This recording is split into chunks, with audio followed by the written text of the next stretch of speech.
Assalamualaikum warahmatullahi wabarakatuh. Anak-anakku kelas 12 yang saya sayangi dan saya banggakan. Alhamdulillah kita bisa melanjutkan pembelajaran kita, yaitu mata pelajaran sosiologi. Baik, kemarin sudah saya bagikan materi baik berupa video maupun saya tugaskan untuk membaca buku yang kalian terima atau lembar kerja siswa yang telah kalian miliki. Bagaimana, sudah dipahami? Tema kita pada semester genap ini yang pertama adalah tentang ketimpangan sosial. Ya, kemarin sudah saya berikan materinya dan di LKS kalian bisa juga kalian baca. Dan juga nanti akan saya share materi berbentuk PDF rangkuman tentang ketimpangan sosial. Sudah paham ya? Nah, untuk memberikan gambaran atau untuk memahamkan lagi, berikut akan saya berikan sebuah video. Ya, video silahkan disimak dan latihan menganalisis. Kira-kira hubungan dengan materi kita apa?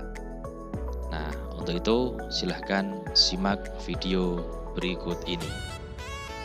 Ini adalah kisah Dewi dan Putri, dua anak perempuan dari Indonesia. Dewi berasal dari keluarga yang termasuk 10% rumah tangga terkaya di Indonesia. Sebaliknya, Putri berasal dari keluarga yang termasuk 10% rumah tangga termiskin di Indonesia. 28 juta orang Indonesia hidup miskin seperti keluarga Putri. Ketimpangan antara Dewi dan Putri dimulai sejak dalam kandungan. Ibu Putri tidak mampu untuk mengunjungi fasilitas kesehatan formal ketika hamil dan juga tidak mengkonsumsi nutrisi yang sesuai. Akibatnya, Putri lahir dengan berat badan di bawah normal. Ibu Dewi mampu untuk datang ke dokter secara teratur dan mendapatkan asupan gizi yang baik sehingga Dewi lahir normal dengan berat badan yang cukup. 2 tahun pertama, Putri tidak mendapatkan imunisasi yang lengkap dan asupan gizi yang baik. Akibatnya, Putri tidak bisa menyusul tinggi badan Dewi dan malah semakin tertinggal. Dewi besar di rumah yang memiliki saluran air bersih dan toilet. Keluarga Putri tidak memiliki toilet. Karena buruknya sanitasi di lingkungan rumah, Putri sering terkena diare. Penyakit diare menyebabkan pertumbuhan Putri semakin terhambat, sedangkan Dewi terus tumbuh sehat dan tinggi. Kesenjangan antara Dewi dan Putri semakin dalam ketika mereka memasuki usia sekolah. Dewi dimasukkan ke dalam program pendidikan anak usia dini yang mendukung pertumbuhan kognitifnya. Sedangkan Putri tidak, dia hanya tinggal di rumah. Dewi sekolah hingga lulus SMA, lalu melanjutkan ke perguruan tinggi. Putri juga sekolah hingga tamat SD. Namun, karena tingginya biaya untuk buku, seragam, dan transportasi, Putri tidak bisa melanjutkan sekolah. Ia terpaksa tinggal di rumah dan membantu mencari nafkah untuk keluarganya. Setelah lulus sekolah, Dewi mendapatkan pekerjaan yang layak dengan gaji yang tinggi. Putri yang hanya lulus SD harus puas dengan pekerjaan di sektor informal dengan penghasilan yang kecil dan tidak pasti dan perlindungan yang minim. Tanpa pekerjaan yang layak, Putri yang kini telah berkeluarga tidak mampu menyekolahkan anaknya atau membawanya ke fasilitas kesehatan ketika sakit. Karena itu, rantai kemiskinan dan ketimpangan terus menjerat dari generasi ke generasi. Tapi, kisah Putri tidak hanya dialami oleh 10% termiskin. Hampir 68 juta orang Indonesia yang termasuk 40% terbawah hidup sangat dekat dengan garis kemiskinan. Sangat mudah bagi mereka untuk terperosok ke dalam jurang kemiskinan. Gagal panen, kehilangan pekerjaan, atau sakit bisa menyebabkan mereka jatuh miskin. Tapi mari kita mundur sejenak. Bagaimana jika Ibu Putri bisa mendapatkan perawatan yang layak di saat hamil? Bagaimana jika Putri bisa mendapatkan imunisasi lengkap?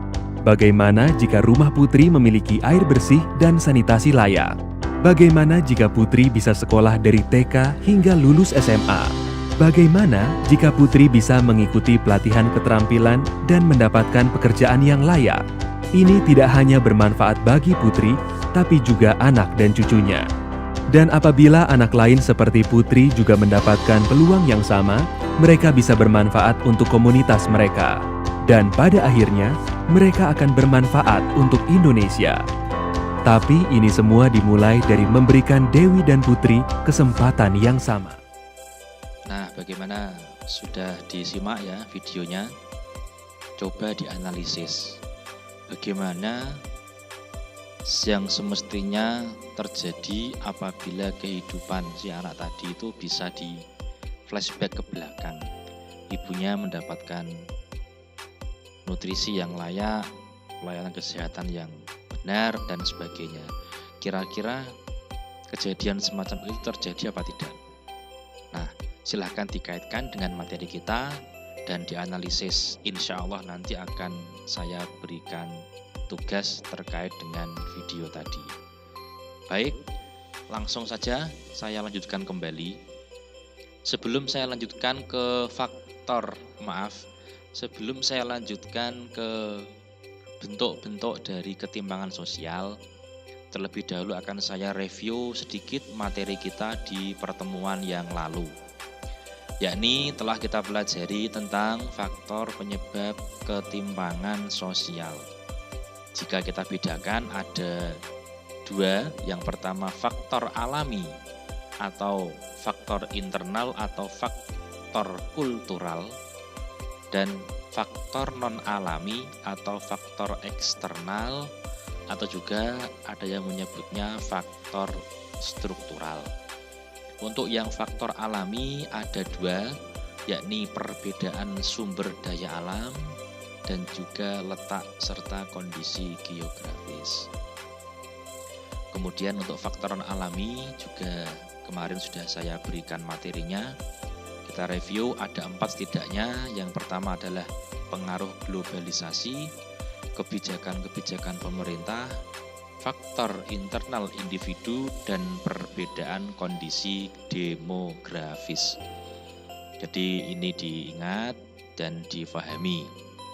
Oke, langsung saja kita lanjutkan materi kita yang berikutnya. Video ini nanti silakan direview lagi kalau misalnya materi ini belum kalian simak, ya buka video yang sebelumnya.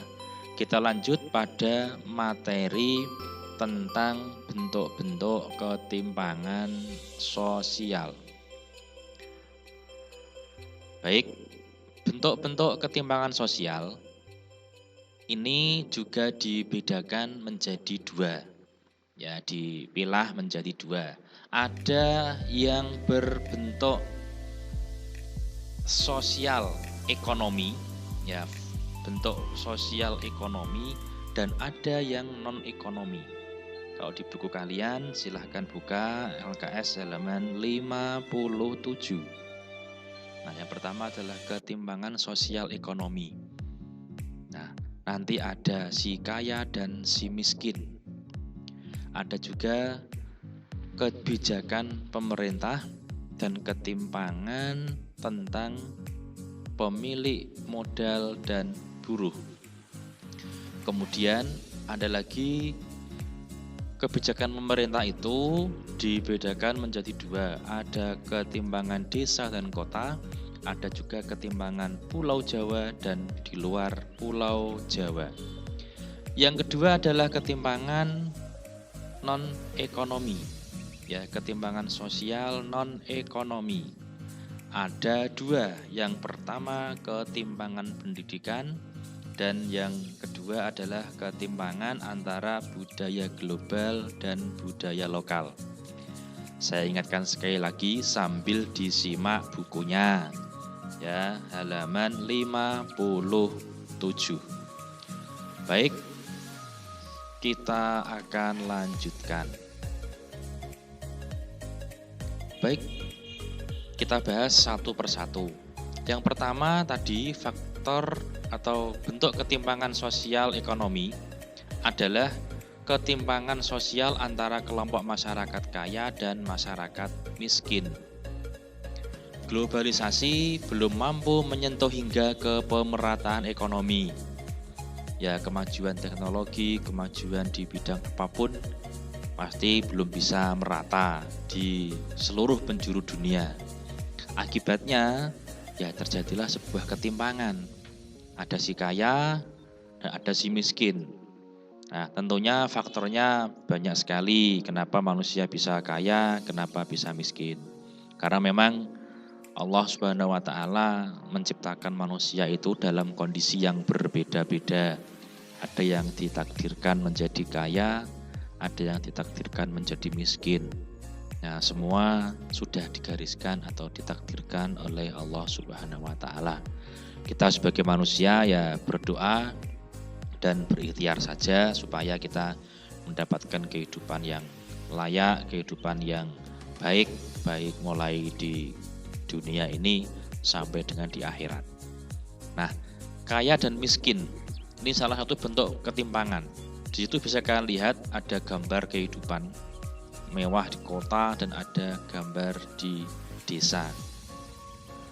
Kemudian yang kedua adalah ketimpangan sosial antara pemilik modal dan buruh. Ketimpangan sosial antara pemilik modal dan juga buruh. Nah, di sini bisa kita lihat ya, para penanam modal, pemilik modal, dia bisa melakukan apa saja. Ya, dia bisa berinvestasi di berbagai bidang. Nah, kemudian kita lihat para buruh dan pekerja. Banyak sekali dari mereka yang hak-haknya tidak bisa diberikan. Upah yang kurang, kemudian kesejahteraan yang juga kurang, serta hal-hal yang lainnya. Tentunya ini menimbulkan ketimpangan. Si pemilik modal akan semakin sukses, semakin kaya, sedangkan si buruh apabila tidak mendapatkan kehidupan atau hak yang selayaknya, maka dia akan semakin tidak sejahtera, atau si pemilik modal akan semakin kaya, si buruh akan menjadi semakin miskin, sekalipun dia bekerja dengan keras. Nah, adanya pemilik modal dan adanya buruh ini pasti menimbulkan ketimpangan sosial. Makanya nggak jarang banyak sekali para buruh ini yang demo, ya melakukan aksi demo karena menuntut hak-hak mereka yang tidak bisa diberikan secara penuh atau secara layak. Ya banyak ya di televisi, apalagi saat tanggal 1 Mei ya, May Day, Hari Buruh Internasional. Kita lihat banyak tuntutan para buruh yang diajukan untuk meningkatkan kesejahteraan mereka. Nah, adanya yang milik modal dan buruh ini akan menimbulkan ketimpangan sosial. Si pemilik modal semakin kaya, si buruh semakin capek bekerja. Baik, selanjutnya adalah kebijakan pemerintah dalam pembangunan. Ya, kebijakan pemerintah dalam pembangunan. Hal ini juga akan menimbulkan suatu ketimpangan sosial. Kita lihat pembangunan di desa dan di kota. Kalian lihat lebih maju mana? Lebih banyak mana? Lebih pesat mana? Jalan di kota dengan jalan-jalan di desa. Lebih halus dan mulus mana kira-kira? Nah, itu bisa kita lihat. Di kota banyak gedung-gedung bertingkat. Di desa ya gitu-gitu aja. Nah, ini pastinya akan menimbulkan suatu ketimpangan yang dibangun kota terus, sedangkan desa dilupakan. Tetapi nah, pemerintahan sekarang ini Pak Jokowi, kita patut berterima kasih kepada beliau karena beliau sekarang sedang melakukan pemerataan pembangunan. Sudah tidak lagi terpusat di Pulau Jawa. Akan tetapi di luar Jawa, di pelosok seluruh penjuru Indonesia harus merasakan pembangunan. Dibuatkan jalan raya, dibuatkan jalan tol, dibuatkan lagi fasilitas-fasilitas umum yang lainnya. Dalam rangka apa? upaya dalam mengurangi ketimpangan sosial. Biar nggak ada lagi yang membandingkan desa dengan kota atau Jawa dengan luar Jawa. Nah, kamu lihat di Kalimantan, Sumatera, banyak daerah-daerah yang masih berbentuk hutan. Di Jawa, nah sulit sekali kita dapati hutan yang masih segar, yang masih hijau. Kalaupun ada hutan ya hutan-hutan wisata itulah ya sudah menjadi barang komoditas komersial atau sudah menjadi lahan bisnis. Nah, berikutnya adalah bentuk ketimpangan sosial yang selanjutnya adalah ketimpangan pendidikan. Ya, ketimpangan pendidikan ini masuk pada ketimpangan sosial yang non-ekonomi. Nah, kita lihat bagaimana pendidikan kita, anak-anak di Jawa, anak-anak yang di kota, anak-anak yang kaya, bagaimana pendidikannya dibandingkan dengan anak-anak yang di luar Jawa, anak-anak yang di desa maupun anak-anak yang orang tuanya tidak berkecukupan atau kategori miskin. Nah, yang kaya bisa sekolah setinggi-tingginya bahkan ke luar negeri. Nah, sedangkan yang kurang mampu, wong desa atau wong luar Jawa, nah pendidikannya bisa sekolah SD aja sudah luar biasa. Itu dulu. Nah, sekarang ya masih ada, tetapi sedikit demi sedikit pemerintah sudah memberikan bantuan kepada anak-anak. Nah, sekarang kan bantuan banyak. Ada bantuan siswa miskin, ada BKM, ada kartu Indonesia Pintar yang bisa mendukung anak-anak semua. Anak Indonesia ini bisa bersekolah atau menerima pendidikan. Ya, mengamalkan amanat dari pembukaan undang-undang mencerdaskan kehidupan bangsa. Karena kalau tidak ada pendidikan, sulit sekali untuk bisa mencerdaskan kehidupan bangsa. Nah, walaupun demikian, ketimpangan tersebut tetap masih ada. Ada anak yang sama sekali nggak bisa sekolah atau putus sekolah. Ada anak yang bisa sekolah sampai setinggi-tingginya bahkan sampai ke luar negeri. Nah, itu juga menimbulkan suatu ketimpangan. Nah, lagi-lagi kita juga harus berterima kasih pada pemerintah. Kalian juga sering merasakan sendiri kan, dapat bantuan ya, setiap satu semester ada yang dapat 600, 1 juta dan sebagainya. Nah, itu harus disyukuri. Dalam rangka apa? Supaya ketimpangan di dunia pendidikan ini bisa berkurang. Nah, kemudian yang kedua, ketimpangan sosial yang kedua, yang non-ekonomi adalah budaya global melawan budaya lokal. Ketoprak, tahu ketoprak ya? Dibandingkan dengan konser musik, pilih mana kalian? Ayo. Nah, atau mungkin wayang kulit dibandingkan dengan konser K-pop, pilih mana? Nah, pasti lebih milih yang bau-bau global seperti itu. Kalau budaya lokal, jangankan nonton, tahu aja tidak. Coba saya tanya, ketoprak itu berasal dari mana? Wayang kulit, siapa yang menemukan? Atau sebutkanlah salah satu judul dari lakon wayang kulit. Nggak tahu kan? Ya nggak tahu.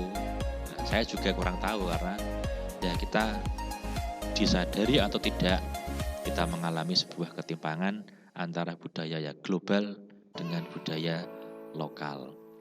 Nah, tetapi kita sebagai generasi muda, kalian khususnya ya harus paham kearifan budaya lokal yang ada. Jangan ditinggalkan 100%. Silahkan kalian menikmati budaya-budaya global yang lain. Ada K-pop, ada musik rock, dan sebagainya. Tapi jangan lupakan budaya lokal. Apalagi budaya-budaya yang memiliki kearifan dan hal-hal yang baik di tengah-tengah masyarakat kita. Nah, itu bentuk ketimpangan sosial ya. Saya review lagi Saya ulangi sekali lagi. Bentuk-bentuk ketimpangan sosial dibedakan menjadi dua. Ya, ada bentuk ketimpangan sosial ekonomi, ada non-ekonomi. Sosial ekonomi ada 3, ketimpangan si kaya dan miskin, ketimpangan pemilik modal dan buruh, dan ketimpangan kebijakan pemerintah, kebijakan desa kota, dan kebijakan Jawa dan luar Jawa. Kemudian ketimpangan sosial non-ekonomi ada 2, ketimpangan pendidikan dan ketimpangan budaya global serta budaya lokal. Demikian pembelajaran kali ini. Ya, saya harapkan kalian membuka-buka buku kalian, jangan mengandalkan materi dari saya. Kamu sudah dewasa, kelas 12 ini kelas paling tua. Jangan sampai kalian lalai. Ya, ini bukan libur, tapi belajar dari rumah. Ya, belajar dari rumah. Kalian harus tetap semangat, jaga kesehatan, jangan sampai lupakan protokol kesehatan. Tonton video ini lengkap. Kalau belum selesai, silakan, atau capek, diselesaikan dulu. Nanti dilanjutkan di lain waktu. Jangan sampai tidak nonton sama sekali. Ya, karena ini sebagai bentuk sapaan saya kepada kalian. Semoga yang mendengarkan ini, menyimak ini, diberikan kelancaran rezekinya, diberikan kemudahan belajarnya, keberkahan ilmunya. Amin, Allahumma amin. Nah, saya juga sudah rindu untuk bertemu kalian. Semoga nanti secepatnya kita bisa tatap muka. Apalagi kelas 12 ini kan hanya tinggal menghitung hari saja sekolah di sini. Sekian, Assalamualaikum warahmatullahi wabarakatuh.